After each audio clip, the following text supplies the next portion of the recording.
Doctor साहब, दादाजी बिल्कुल ठीक ठाक तो है ना? कोई परेशानी तो नहीं है उनको?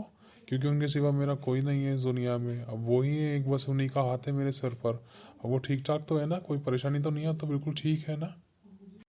नहीं, एक बुरी खबर है। नहीं, वो ठीक नहीं है, उनकी सीरियस कंडीशन है और वो ज़्यादा देर तक जीवित नहीं रह पाएंगे। तो उनसे आप जाकर बता दीजिए कि अगर किसी से मिलना मिलना जुलना है या कोई दान पुण्य कराना है तो आप उनसे करा सकते हैं।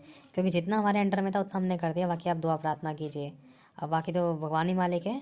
अब हम कुछ नहीं कर सकते, जितना हम कर सकते थे उतना हमने किया। ये कोई भी रास्ता नहीं है क्या डॉक्टर? नहीं, अब कोई भी रास्ता नहीं है। जो भी रास्ते थे हमने सब अपना कर देख लिया।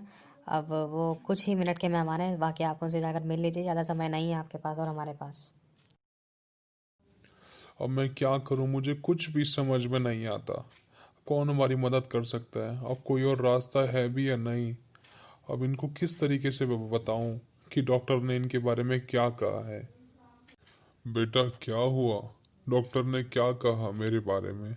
सब कुछ ठीक तो है ना? नहीं, कुछ भी ठीक नहीं है। मैं आपको किस मुंह से बताऊं? कुछ भी ठीक नहीं है। सब कुछ खत्म सा हो गया है। आपकी तबीयत बहुत ज़्यादा सीरियस बताई है। अब ज़्यादा नहीं जी पाओगे। डॉक्टर ने साफ साफ कह दिया है। बस जिस किसी को भी इनसे मिलवाना है उनको मिलवा लो। और जो भी इनसे लिखा पढ़ी करवानी है या कुछ भी करवाना है या दान पुण्य करवाना है, इनसे मिलवा लो या इनसे करवा लो। बस डॉक्टर ने कह दिया है। अब समझ में नहीं आता है कि मैं क्या करूं। आप चिंता मत कीजिए, सब कुछ ठीक हो जाएगा। वहां दरवाजे पर कौन है? कौन है बाहर? एक बार आप खोलेंगे? मुझे आपके बारे में कुछ मालूम पड़ा है, मैं आपको कुछ बताना चाहता हूँ। जाकर देखो ना बेटा, क्या पता कोई रास्ता निकला हो, या क्या पता भगवान ने सुन ली हो, कोई मिलने के लिए आया हो। हाँ जी, ठीक है, मैं खोलता हूँ।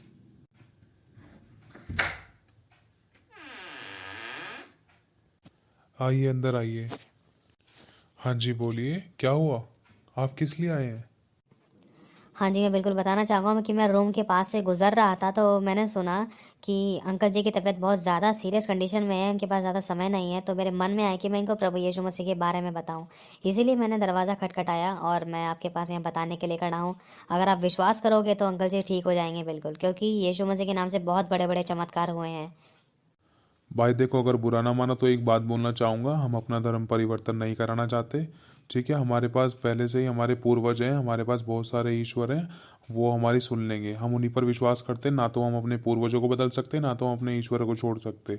ठीक है, इस बात का ध्यान रखना। और हमें धर्म परिवर्तन नहीं करना है। हमारा एक ही धर्म बहुत है। हम इसी में रहना है, क्योंकि हम शुरू से इसी में पले बड़े हैं और हमारे पूर्वज भी इसी में रहे हैं। ठीक है, इस बात का ध्यान रखना। ठीक है मेरे बड़े भाई, चुनाव आपका है। हमारा काम था बताना, हमने बता दिया। बाकी चुनाव आपका है, आपके दादा हैं, आपकी ज़िंदगी है, आपकी जान है। चाहे आप कुछ भी करें। और हमने अपने से हिस्से का काम कर दिया। बाकी आपका चुनाव है, आप जाने। और रही बात धर्म की, तो धर्म के बारे में बताना चाहूँगा आपको। धर्म के बारे में मालूम है कि धर्म का मतलब क्या होता है? धर्म का मतलब होता है भलाई के काम करना। धर्म का मतलब होता है पवित्रता के, सच्चाई के और ईमानदारी के काम करना। और अधर्म का मतलब होता है बुराई, पाप, गुनाह, अपराध के काम करना, दिल दुखाने के काम करना, हर प्रकार के ऐसे काम जिनसे दूसरे के जीवन में क्षति पहुंचती है और जो पाप की श्रेणी में आते हैं उसे कहते हैं अधर्म। धर्म का मतलब होता है दूसरों की भलाई करना, अधर्म का मतलब होता है बुराई करना। तो मैं धर्म के काम के लिए ही आया हूँ, मैं उनकी भलाई के लिए ही आया हूँ। वरन मेरा आपके पास आने का मतलब क्या होता है? मैं तो आपको जानता भी नहीं हूँ। मेरे दिल में प्यार है, मैंने उनको दुख में देखा। तो मैं इसीलिए उनको बताने आया हूँ, क्योंकि मैंने जाना है इस बात का, मैंने अनुभव लिया है कि यीशु मसीह के नाम से जब प्रार्थना की जाती है तो लोगों के जीवन में चमत्कार होते हैं। बाकी चुनाव आपका है, कोई परेशानी नहीं है। हम जबरदस्ती नहीं कर सकते। अच्छा, तो भाई मैं आपकी बात का एक जवाब देना चाहूँगा कि आपने कहा कि यीशु मसीह के नाम से जब प्रार्थना की जाती तो बीमारी खत्म हो जाती, ठीक हो जाते हैं बीमार। तो पहले उनको ठीक करो ना, जो हॉस्पिटलों में पड़े, इतने सारे बड़े बड़े हॉस्पिटलों में पड़े हैं, जो लाचार पड़े हैं। और जो इतने सारे क्रिश्चियंस तो थे जो बीमारी के कारण मतलब खत्म हो गए थे, तो उनकी मदद क्यों नहीं करी तुम्हारे यीशु मसीह ने? बिल्कुल ठीक मेरे बड़े भाई, मैं आपको बताना चाहूँगा जिस तरीके से आपको सुसमाचार सुनाया गया है ना, आपको बताया गया कि आप यीशु पर विश्वास करो तो आपके दादाजी ठीक हो जाएंगे। उसी प्रकार से बहुत सारे ऐसे लोगों को, बीमारों को, लाचारों को बताया गया है। लेकिन बहुत सारे लोग तो ऐसा कहते पाए गए हैं कि हमारे ईश्वर बहुत है। और बहुतों ने अपने आप को बड़ा दिखाने के कारण या अपने धर्म को ऊंचा दिखाने के कारण या अपने धर्म का झंडा ऊंचा करने के कारण अपने अजीज़ों को खोया है, अपने आप का नुकसान किया है और अपने कीमती जनों को खोया, अपने परिवार वालों को खोया है। क्यों? क्योंकि उन्होंने उन्होंने ये उस समय वो नहीं देखा जो उनके लिए भला था। उस समय उन्होंने अपने धर्म जात पात को देखा जो उनको बचा नहीं सका। और यही मैं आपको कहना चाहता हूँ। अब उदाहरण के तौर पर जैसे आपके दादाजी को अभी प्यास लगी, तो आपके दादाजी के बदले का पानी अगर आप पी लोगे तो आपके दादाजी की प्यास बुझ जाएगी? नहीं बुझ सकती है। दादाजी को खुद पानी पीना पड़ेगा इस बात के लिए, या उनको पिलाना पड़ेगा, जब ही उनकी प्यास बुझेगी। इसी तरीके से अगर आपके हिस्से का खाना अगर मैं खा लूँ तो आपका पेट नहीं भरेगा, आपको आपके हिस्से का खाना खाना पड़ेगा, जब ही आपका पेट भरेगा। खाना आपके सामने परोस दिया गया है। खाना क्या है? एक परमेश्वर का वचन है, वो विश्वास के लिए सुसमाचार है कि अगर आप विश्वास करोगे तो ही आपके जीवन में काम होगा। आपको आपके हिस्से का विश्वास करना पड़ेगा, और जिन लोगों ने विश्वास किया सिर्फ उसी के जीवन में काम होगा, इस बात का ध्यान रखना। इसीलिए लोग दुख, समस्या, बीमारी, परेशानी में, कर्जे में, घटियों में आज तक है। क्यों? क्योंकि उनके पास यीशु नहीं है। और लोग कहते हैं कि भाई हमारा धर्म बड़ा है और हमारा भगवान बड़ा है, हमारा धर्म बड़ा है, लेकिन कोई ये नहीं सोचता है। कहते हैं ना, एक टाइम पे इंसान डॉक्टर बदलता है, एक जगह की दवाई नहीं लगती तो दूसरी जगह जाता है। कहते हैं ना, मरता क्या ना करता। तो मुझे ये समझ नहीं आता है, इंसान अपने धर्म को देख रहा है या अपने परिवार को देख रहा है? सबसे बड़ा धन तो मनुष्य का प्राण है। धर्म तो यही है कि किसी की भलाई हो जाए। इंसान धर्म जात पात के बारे में पढ़ा हुआ है, लेकिन इंसान ये नहीं जानता कि सबसे बड़ा धर्म तो इंसानियत है। किसी की मदद करना, किसी से प्रेम करना, किसी की रक्षा और सुरक्षा करना, किसी के लिए प्रार्थना करना। देखिए मेरे बड़े भाई, इंसान के जीवन में ये सारी समस्याएं पाप के कारण आती है, और पाप क्षमा करने वाला सिर्फ और सिर्फ प्रभु यीशु मसीह है। आपको मालूम होगा, जब जब धरती पर पाप बढ़ा तो अवतारों ने जन्म लिया और उन्होंने पापियों का नाश किया। लेकिन यीशु मसीह ने जब धरती पर जन्म लिया ना, तो यीशु मसीह ने पापियों को अपने सीने से लगाया। यीशु मसीह पाप से नफरत करता है, लेकिन पापियों से प्रेम करता है। यीशु मसीह सबको माफ़ करने का मौका देता है, माफ़ी मांगने का मौका देता है। और बस यही है, यीशु मसीह को ही पृथ्वी पर पाप क्षमा करने का अधिकार है। और जब तक पाप क्षमा नहीं होंगे, जब तक इंसान के जीवन में से ये दुख, तकलीफ, कर्जा, गरीबी, घटी, बीमारियां, परेशानियां, ये समस्या, ये बड़ी बड़ी पीड़ाएं नहीं जा सकती। क्यों? क्योंकि ये इंसान के जीवन में पाप के कारण एंटर करती है। पाप, झूठ बोलना पाप होता है, गाली बकना, दिल दुखाना, गलत देखना, गलत फोटो देखना, गलत वीडियो देखना, और किसी से बैर भाव करना। चाहे बड़े बड़े कितने भी बड़े बड़े पूजा पाठ कर लो, कितने भी धर्म के काम कर लो, कितने भी भले भले काम कर लो, लेकिन अगर आपस में बैर भाव रखा है, ईर्ष्या है, लोभ है, मोह है, मदिरा है, ढिठाई है, या व्यभिचार की बातें हैं, नामाफी की बातें हैं, या अपनों से प्रेम नहीं कर रहे, या क्या कहते हैं, बहुत बड़े बड़े काम कर रहे हैं, धार्मिक काम कर रहे हैं, लेकिन अपने लोगों से प्रेम नहीं कर रहे, दिल दुखा रहे हैं, दोष लगा रहे हैं, बुराई कर रहे हैं, गाली गलौज कर रहे हैं, और एक दूसरे का दिल दुखा रहे हैं, आंखों में आंसू लेकर आ रहे हैं, तो ये सब पाप होते हैं जो इंसान को पता भी नहीं है। आजकल एक 2-3 साल का बच्चा भी झूठ बोल जाता है, उसको पता ही नहीं है कि उसने झूठ बोल दिया। अगर एक छोटा सा बच्चा अगर मट्टी खा रहा है ना, तो उसको अगर डांटा, ओए तूने मट्टी खाई है, तो वो भी साफ बोलेगा, मुंडी लाकर वो मना कर देगा नहीं। क्यों? क्योंकि उसको बचना है, तो उसने झूठ बोल दिया। आज इंसान को पता ही नहीं है कि इंसान कब झूठ बोल देता है और कब पाप के अंडर में आ जाता है, कब उसके जीवन में बीमारियां और समस्याएं और शैतान के काम एंटर करने लग जाते हैं। ये बात नहीं जानता इंसान। बस इसी चीज़ के लिए तो प्रभु यीशु मसीह ने धरती पर जन्म लिया, आपके और मेरे और दादाजी के पूरे जगत के पापों को उठाने के लिए, ताकि हम सब पाप के दंड से आज़ाद हो जाएं और हम सब यीशु पर विश्वास करके बहुत आयत की अच्छी ज़िंदगी धरती पर पाएं और स्वर्ग में अनंत काल का जीवन पाएं और हमारे पाप क्षमा किए जाएं। और रही बात धर्म परिवर्तन की, देखो एक बात बताना चाहूँगा, कहते हैं ना कि मरता क्या ना करता इंसान। एंड मौके पर जब इंसान परेशान होता है, मंदिर, मस्जिद, गुरुद्वारे, पीर फकीर सब जगह जाता है। मैंने भी सब कुछ ट्राई कर लिया था, हमारे घर की समस्याएं थी, लेकिन अब आपको मालूम होगा, अगर एक जगह की दवाई नहीं लग रही पेशेंट को, तो वो पेशेंट दूसरी जगह पे जाता है। एक डॉक्टर की दवाई नहीं लगती तो दूसरे डॉक्टर पे जाता है। जैसे इंसान डॉक्टर बदलता है, वैसे ही हमने विश्वास बदला कि हाँ भाई, अगर भाई इस जगह से ठीक नहीं हो रहे तो यहाँ पर तो ठीक हो ही सकते हैं, चलो एक बार यहाँ पर ट्राई कर लेते हैं। इसी तरीके से कि करते करते करते करते हम प्रभु यीशु मसीह के पास पहुंचे, और आज मैं और मेरा परिवार बिल्कुल सुखी है। क्यों? क्योंकि यीशु मसीह पर विश्वास किया है। मैंने इस बात का अनुभव लिया है और यीशु मसीह ने मुझे यही सिखाया है, देख मैंने तेरी ज़िंदगी और तेरे परिवार की ज़िंदगी बचाई है, तो तुझे एक काम करना है, जो भी तेरी नज़र में कोई दुख, परेशानी या पीड़ा परेशानी या किसी भी समस्या में कोई बीमार लाचार व्यक्ति दिखता है, तो तू उसको मेरे बारे में बता, ताकि वो भी आज़ाद हो। जैसे तूने अच्छी भली ज़िंदगी पाई है, तो वो भी अच्छी भली ज़िंदगी पाए। इसीलिए मेरे बड़े भाई, मैंने आपका दरवाज़ा खटखटाया, मैंने आपके बारे में सुना, क्योंकि आपके दादाजी मेरे दादाजी, मैं उनसे प्रेम करता हूँ। और परमेश्वर का वचन कहता है कि अपने शत्रु से प्रेम करो, अपने सताने वालों के लिए प्रार्थना करो, और जो तुम्हें दुख देते हैं उनके लिए प्रार्थना करो, उनको तुम आशीष दो। जो तुम्हें श्राप देते हैं उनको माफ़ करो, उनके लिए दुआ करो, उनको आशीष दो, उनके लिए भलाई की प्रार्थना करो, और उनके लिए अच्छे भले चंगे रहने के लिए प्रार्थना करो, ताकि वो लोग जानने पाएँ कि हाँ, हम यीशु मसीह के बच्चे हैं, हम यीशु मसीह के पवित्र बेटे हैं। क्योंकि यीशु मसीह पवित्र है, वो हमें प्रेम करना सिखाता है और प्रेम बलिदान को दर्शाता है। और यीशु मसीह ने हमसे प्रेम करने की खातिर अपनी जान दी है, और यही सिखाता है यीशु मसीह हमें एक दूसरे से प्रेम करना। उसी प्रेम की खातिर आज मैं आपके पास आया हूँ, लेकिन आपने इस बात का इनकार कर दिया। ये चुनाव आपका है। मैंने अपने हिस्से का काम किया मेरे बड़े भाई, आपने अपने से काम काम किया, ठीक है, कोई बात नहीं, लेकिन अगर आपको कभी भी ज़रूरत पड़े तो इन बातों का आप सोचना ज़रूर। मैं कहता हूँ समय निकलने से पहले आप सोच लोगे तो बहुत कुछ पालोगे, क्योंकि बहुत से ऐसे थे जिनको ठोकर खाने के बाद भी मौका नहीं मिला। बस इतना कहना चाहूँगा, ईश्वर आपके और मेरे अंदर रहता है, हमें एक दूसरे से प्रेम करना है। इसी से हम जान पाएंगे कि हाँ, हम सच में ईश्वर के बेटे हैं, एक परमेश्वर के बेटे हैं, एक सच्चे परमेश्वर, सच्चे ईश्वर, सच्चे परमात्मा के बेटे हैं। क्योंकि उसने हमें अपनी स्वरूप और अपनी समानता में बनाया है। उसने हमें ऊंचा नीचा नहीं बनाया है, उसने हमें एक दूसरे से प्रेम करने के लिए बनाया है। उसने कोई जात पात धर्म नहीं बनाया, उसने सिर्फ इंसान बनाया। धर्म इंसान और मनुष्य ने धार्मिक किताबें बना दी, धार्मिक ग्रंथ बना दिए, जिसके द्वारा मनुष्य के बीच में फूट पड़ गई और मनुष्य आपस में प्रेम करना ही भूल गया और मनुष्य के जीवन में बैर भाव आ गया। और बस यही कहना चाहता हूँ कि हमारे पास ज़्यादा समय नहीं है, अगर आप कहो तो उनके लिए प्रार्थना की जाइए और ये बिल्कुल ठीक हो जाएंगे। मैं ये बात आपको इसीलिए कह रहा हूँ क्योंकि मैंने बहुत सारे ऐसे लोगों को देखा है और बताया भी है जिन्होंने यीशु मसीह के नाम पर विश्वास नहीं किया और इनकार कर दिया और मजाक उड़ाया और ठुकरा दिया और अपने अपने आप को ज़्यादा बड़ा दिखाया या अपने धर्म ग्रंथ के बारे में ज़्यादा बातें की हैं और अपने पूर्वजों की बातों को लेकर बैठ गए। लेकिन इन्हीं कारण उन लोगों ने अपने अजीज़ों को, अपने प्रेमियों को, अपने अपने परिवारों को खो दिया, अपनी ब्लेसिंग्स को खो दिया, अपनी आशीषों को खो दिया और उनके पास कुछ भी नहीं रहा, सिर्फ आंसू, आंसू और आंसू। अब कहने वाली बात यह है कि बाद में पछताने से क्या फ़ायदा जब चिड़िया चुग गई खेत। बस मैं ये कहना चाहूँगा कि हमारे पास ज़्यादा समय नहीं है कि आप विश्वास करो और आपके विश्वास से आपके घराने में काम होगा और अंकल के विश्वास से अंकल के जीवन में काम होगा। अंकल जब विश्वास करेंगे, जब वो अपने मुंह से खुद बोलेंगे कि यीशु मेरे वो सभी पापों को क्षमा कर दो जिस पाप के कारण आज मैं यहाँ पर ऐसी हालत में हूँ, तो परमेश्वर उन पर दया करेंगे, उनको लॉन्ग लाइफ से ब्लेस करेंगे। क्योंकि परमेश्वर ने ऐसे बड़े बड़े काम किए हैं। क्यों? क्योंकि परमेश्वर आपसे प्यार करता है। लेकिन आप उसके बारे में नहीं जानते। जब आप उसके बारे में जानोगे तभी आप उसके प्रेम को, उसकी चमत्कार को, उसकी चंगाई को, उसको छुटकारे को अपने जीवन में देख पाओगे। क्योंकि ताली एक हाथ से नहीं बजती है, आपको आपके हिस्से का खाना खाना पड़ेगा। और हाँ, एक बात ध्यान रखना, परमेश्वर का वचन हर एक व्यक्ति के लिए एक सा है, चाहे कोई छोटा हो, चाहे कोई बड़ा हो, चाहे कोई किसी भी कौम का व्यक्ति हो। बस ये है, परमेश्वर सच्चा न्यायी है, वो सच्चा न्यायी परमेश्वर है, वो पवित्र परमेश्वर है और वो पवित्रता के कारण महाप्रतापी है। जो उस पर विश्वास करेगा, उसकी आज्ञाओं का पालन करेगा, तो परमेश्वर उस पर दया भी करेगा और उस पर अनुग्रह भी करेगा और उसको बचाएगा भी हर एक समस्या से और उसका अच्छा जीवन भी देगा। ये मनुष्य पर डिपेंड करता है। परमेश्वर अपना काम करने के लिए तैयार है। मैं फिर से कहता हूँ, ये मनुष्य के ऊपर निर्भर करता है, क्योंकि चुनाव परमेश्वर ने मनुष्य के हाथ में दिया है।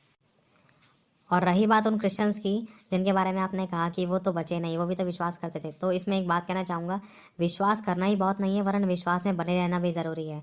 और जो विश्वास करता है यीशु मसीह पर, वो बुराई से बैर करता है, पाप से घृणा करता है। ये नहीं कि यीशु मसीह पर विश्वास करने, एक तरफ यीशु मसीह पर विश्वास कर रहे हैं और दूसरी तरफ हम पाप भी कर रहे हैं, बुराई भी कर रहे हैं, अपनी शारीरिक अभिलाषा को पूरा भी कर रहे हैं और सारे गंदे से गंदे काम कर रहे हैं। इसे विश्वास नहीं कहते। विश्वास वो होता है जिसमें इंसान परमेश्वर की आज्ञा का पालन करे और बुराई से बैर करे और सच्चाई, खराई, पवित्रताई का जीवन जिए, उसे ही सच्चा विश्वास कहते हैं। यदि ऐसा है तो आइए मेरे दादाजी के लिए जल्द से जल्द प्रार्थना कर दीजिए और मुझे बताइए मुझे क्या करना होगा उसके लिए। इसमें कोई नाम वगैरह बदलना पड़ता है क्या, या कुछ डॉक्यूमेंट देना पड़ता है क्या? उसमें क्या करना पड़ता है मुझे आप बताएंगे? ऐसा कुछ भी नहीं मेरे बड़े भाई, आप गलत सोच रहे हो। हमारा सिर्फ विश्वास बदलता है। हमारा रूप स्वरूप, रंग ढंग और रोटी का बड़ा मकान, नौकरी, बिजनेस और हमारा पैसा, रुपया, बंगला, गाड़ी, सब कुछ सेम रहता है। सब कुछ ऐसा का ऐसा ही रहता है। ये सिर्फ एक अफवाह है। आप चाहे तो अनुभव ले सकते हो। क्या आप कभी चर्च गए हो? नहीं, मैं कभी गया तो नहीं हूँ, लेकिन मैंने सुना बहुत कुछ है। बस यही तो बात है भैया जी। इंसान अनुभव नहीं लेता है, एक दूसरे की कॉपी पेस्ट कर देता है और चार बातें उठा लेता है, दोष लगा देता है, बुराई कर देता है, लेकिन इस बात का अनुभव नहीं लेता है। बस आखिरी बार फिर से बताना चाहता हूँ कि जैसे एक हिंदू व्यक्ति, उदाहरण के तौर पर हिंदू व्यक्ति जब किसी गुरुद्वारे में जाता है तो क्या उसका नाम बदल जाता है या उसका धर्म बदल जाता है? नहीं बदलता। वो सिर्फ विश्वास के लिए जाता है, ऐसी खुशी के लिए जाता है, उसको अच्छा लगता है, उसका मन करता है, उसकी भावना है, उसको लगता है कि वहाँ से कुछ मिल जाएगा तो वो जाता है, वो उसकी भावना है। अगर कोई हिंदू व्यक्ति साईं बाबा के पास जाएगा तो उसका मतलब ये थोड़ी ना कि वो मुसलमान बन जाएगा। अगर कोई सिख व्यक्ति अगर साईं बाबा की पूजा करेगा तो ये थोड़ी ना होगा कि मुसलमान बन जाएगा। अगर कोई सिख व्यक्ति कंजे के बिठाएगा तो ये थोड़ी ना कि वो हिंदू बन जाएगा। अगर कोई सिख व्यक्ति अगर मस्जिद में जाएगा या कोई हिंदू व्यक्ति मस्जिद में जाएगा तो वो इसका मतलब ये थोड़ा ना कि वो मुसलमान बन गए। ये सिर्फ मनुष्य के विचार है। लेकिन एक बात समझ में नहीं आती, जब किसी भी कौम का व्यक्ति, जब कोई यीशु मसीह पर विश्वास करता है तो लोग क्यों कहते हैं धर्म बदल जाएगा। बस इतना कहना चाहता हूँ, जैसे इंसान डॉक्टर बदलता है ना, बस वैसे ही इंसान विश्वास बदलता है। जहाँ पर इंसान को अच्छा लगता है, जहाँ इंसान को छुटकारा मिलता है, जहाँ इंसान को सुख, शांति और चैन, विश्राम और आराम मिलता है ना, इंसान वहीं जाता है। चाहे कोई भी गुरु हो, चाहे कोई भी ईश्वर हो, चाहे कोई भी डॉक्टर हो, चाहे कोई भी व्यक्ति हो, बस इतना कहना चाहता हूँ। देखो, अब हमें ज़्यादा समय नहीं लगाना चाहिए। चलो अब हम उनके लिए प्रार्थना करते हैं। अगर आप कहे तो मैं इनके लिए प्रार्थना करने के लिए तैयार हूँ। आप बताइए, क्या आप विश्वास करते हैं कि यीशु मसीह ने आपके और पूरी मानव जाति के लिए, आपके दादा के लिए अपनी जान दी है और वो आपके लिए ही मुर्दों में से जी उठा? अगर आप विश्वास करते हो तो फिर आपके लिए प्रार्थना की जाएगी, क्योंकि आपको विश्वास करना ज़रूरी है। और इसमें सिर्फ आपको बस ये बोलना है कि हाँ यीशु मसीह, तू मेरे लिए मारा गया, मेरे लिए गाड़ा गया, मेरे लिए ही तू तीसरे दिन मुर्दों में से जी उठा, और मेरे ही पापों के लिए तूने क्रूस की दर्दनाक मृत्यु को सहा, और मेरी बीमारी के लिए तूने कोड़े खा लिए अपने बदन पर, ताकि मैं चंगा हो जाऊं। क्योंकि अंगीकार करना, अपने मुंह से इन शब्दों को बोलना ज़रूरी है। और इसमें आपको कोई परकम्मा नहीं लगानी, इसमें आपको कहीं कोई चढ़ावा नहीं देना है, इसमें आपकी कोई पूजा पाठ नहीं करनी है, इसमें आपको कोई दिया धूपबत्ती या कोई मोमबत्ती नहीं लगानी है। इसमें सिर्फ आपके खड़े खड़े जीवन में काम होगा। आप विश्वास करोगे, क्योंकि बाइबल में लिखा है कि जैसा तेरा विश्वास वैसा तेरे लिए हो जाएगा। अगर आपका विश्वास है कि इसी एक प्रार्थना में ठीक हो जाएगा और उसके बाद डॉक्टर चेक करेगा तो वो खुद बोलेगा कि हाँ बिल्कुल ठीक है, क्योंकि ऐसे चमत्कार प्रार्थनाओं के द्वारा हुए हैं, इस बात का अनुभव है, इसीलिए आपको बताया जा रहा है। इसलिए कहता हूँ कि जैसा आपका विश्वास वैसा आपके लिए हो जाएगा, जैसा यीशु ने कहा था। और आपको विश्वास मजबूत रखना होगा कि हाँ, अब कोई और ताकत नहीं है। अगर बचाना होता तो कब का बचा चुकी होती। इसीलिए अब यीशु ही है। अगर आप उस पर विश्वास करोगे तो आपको एक नया जीवन दान मिलेगा, और सिर्फ आपको थैंक्स गिविंग करना है, उसका शुक्रिया अदा करना है। आप एक एक सांस के लिए धन्यवाद करना है। उसका शुक्रिया अदा कैसे करना है कि प्रभु यीशु तेरा धन्यवाद कि आज मैं मर नहीं गया। प्रभु तेरा धन्यवाद कि आज मेरे दिल की धड़कनें चल रही हैं। प्रभु तेरा धन्यवाद तूने मेरे पापों को क्षमा कर दिया। प्रभु तेरा धन्यवाद तू मेरे लिए इस धरती पर आया।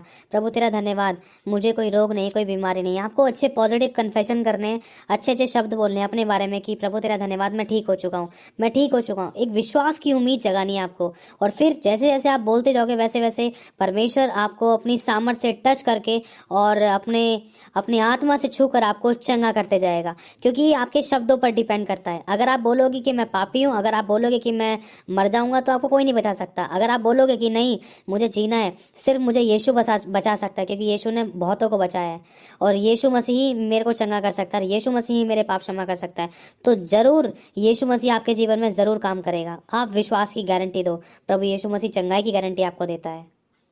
मतलब विश्वास हमें करना कैसे होगा, विश्वास कैसे किया जाता है?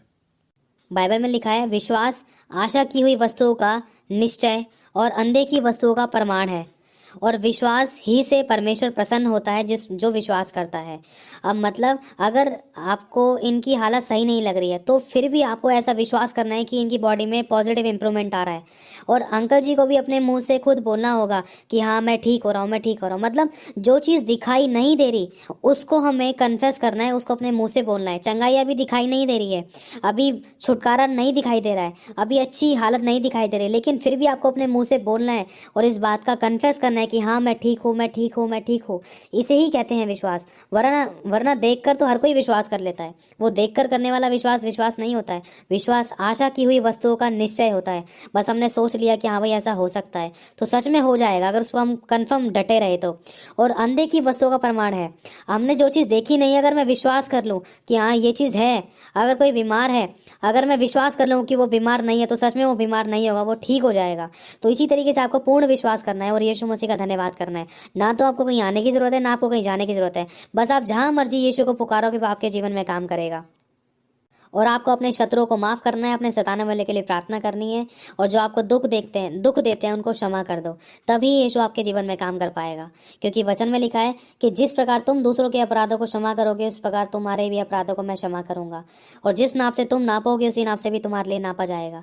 बस इतना कहना चाहता हूँ। अगर आप चाहो तो उनके लिए प्रार्थना की जाएगी। आइए हम प्रार्थना करते हैं, अगर आपका हो तो। हाँ जी, आइए इनके लिए प्रार्थना कर दीजिए। दादाजी, आप विश्वास करना कि यीशु मसीह ने आपको चंगा कर दिया है, और आप ये विश्वास करना कि यीशु मसीह ने आपकी बीमारी को ख़त्म कर दिया है, और यीशु मसीह ने आपके लिए दुख उठा लिया है, और यीशु मसीह ने आपको पूरी तरीके से चंगा कर दिया। आप ये विश्वास करना और अपने मुंह से बोलना। हाँ जी दादाजी, आपको ये बात और बोलने की, यीशु मसीह मेरे जिस भी पाप के कारण आज मैं दुख में हूँ, तो मुझे क्षमा कर, मुझे चंगा कर, मुझे नया जीवन दान दे। मैं अपना जीवन तुझे देता हूँ और तू मेरे जीवन में आ। मैं तेरा धन्यवाद करता हूँ। आमीन बोलो। आमीन बस आपके लिए प्रार्थना आमीन। हो गई है। बेटा, मुझे अच्छा लग रहा है, और जो बातें आपने बताई मुझे बहुत अच्छा लगा। और मैं विश्वास करता हूँ, मुझे अंदर से अच्छा महसूस हो रहा है कि मैं ठीक हो जाऊंगा। बस यही विश्वास चाहिए दादाजी, आप बिल्कुल ठीक हो जाओगे, आप चिंता मत करो। अगर कोई भी ज़रूरत पड़े तो मैं यहीं आसपास ही हूँ, आप मुझे बुला लेना, ठीक है। मेरे दोस्त, आपका बहुत बहुत शुक्रिया। मेरे दादाजी को अच्छा महसूस हो रहा है और मुझे भी बहुत शांति और तसल्ली मिली है इन बातों को जानकर और इस प्रार्थना के बाद। सच में अगर कभी ज़रूरत पड़ेगी तो मैं आपको ज़रूर बुलाऊंगा। हाँ जी, ज़रूर। बिल्कुल, मैं आपका छोटा भाई हूँ, कभी भी ज़रूरत पड़े तो आप मुझे किसी भी समय फ़ोन कर सकते हैं और मुझसे पहले अगर कभी भी ज़रूरत पड़ती है तो आप कहीं पर भी हो, किसी भी जगह, किसी भी समय सिर्फ़ प्रभु यीशु मसीह को याद करें और उससे अपनी समस्याओं का हल माँगे, वो आपकी ज़रूर मदद करेगा। कोई ना कोई रास्ता वो आपके लिए ज़रूर निकालेगा। लेकिन पाप से दूर रहना, बुराई से बचकर रहना, गलत काम में हाथ मत मिलाना।